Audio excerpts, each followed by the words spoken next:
അപ്പോൾ ഇന്ന് നമുക്ക് കുറച്ച് അട ഉണ്ടാക്കാം. അതിനായിട്ട് ഞാൻ കുറച്ച് അരിപ്പൊടി എടുത്തിട്ടുണ്ട് കേട്ടോ. അത് നമുക്ക് ചൂടുവെള്ളത്തിൽ നന്നായിട്ടൊന്ന് മിക്സ് ചെയ്തെടുക്കാം കേട്ടോ. അപ്പം ഞാൻ ഇന്ന് അരിപ്പൊടി വെച്ചുള്ള അടയാട്ടോ ഉണ്ടാക്കുന്നത്. എനിക്ക് വളരെ ഇഷ്ടമാണ് കേട്ടോ അരിപ്പൊടി വെച്ചുള്ള അട കഴിക്കാനായിട്ട്. ഗോതമ്പ് പൊടിയേക്കാളും ഇഷ്ടം എനിക്ക് അരിപ്പൊടിയാണ് കേട്ടോ. അപ്പം നന്നായിട്ട് ഞാൻ കുഴച്ചത് എടുത്തിട്ടുണ്ട് കേട്ടോ. പിന്നെ വേറൊരു പാത്രത്തിൽ കുറച്ച് ശർക്കരയും പിന്നെ തേങ്ങയും കൂടി നമുക്ക് മിക്സ് ചെയ്തെടുക്കാം.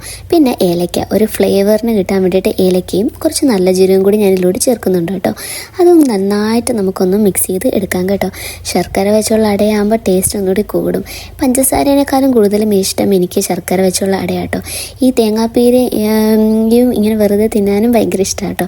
അപ്പോൾ ഞാൻ കുറച്ച് ഇല എടുത്ത് വെച്ചിട്ടുണ്ട് കേട്ടോ. അതിലൂടെ നമുക്ക് ഓരോ അടയും നന്നായിട്ട് ഷേപ്പിനാക്കി കൊടുക്കാം കേട്ടോ. എൻ്റെ ഷേപ്പ് കണ്ട് നിങ്ങളാരും ഞെട്ടണ്ട കേട്ടോ. ഞാൻ അത്ര എക്സ്പേർട്ടല്ല ഈ ഒരു അട പരത്താൻ കേട്ടോ. അതുകൊണ്ടാണ്. അപ്പോൾ നിങ്ങൾക്ക് നല്ല രീതിയിൽ അത് പരത്തിയെടുക്കാം കേട്ടോ. എന്നിട്ട് നമുക്ക് ആവശ്യത്തിന് തേങ്ങാപ്പീരയും ശർക്കരയും ഇതിലോട്ട് വെച്ച് കൊടുക്കാം കേട്ടോ.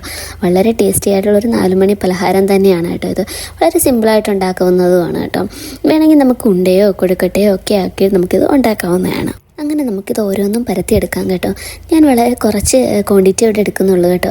ഒരു 5-6 അട കേട്ടോ. അപ്പം നമുക്ക് ഇനി അതൊരു ഇഡ്ഡലി പാത്രത്തിൽ വെച്ച് ആവി കയറ്റി എടുക്കാം കേട്ടോ. അങ്ങനെ വളരെ ചൂടേറിയ അട ഇവിടെ റെഡിയാണ് കേട്ടോ. ഇതിൻ്റെ കൂടത്തിൽ കുറച്ച് കട്ടൻ കാപ്പിയും കൂടി ഉണ്ടെങ്കിൽ എന്തായാലും ടേസ്റ്റ്. അടിപൊളി റെസിപ്പിയാണേ.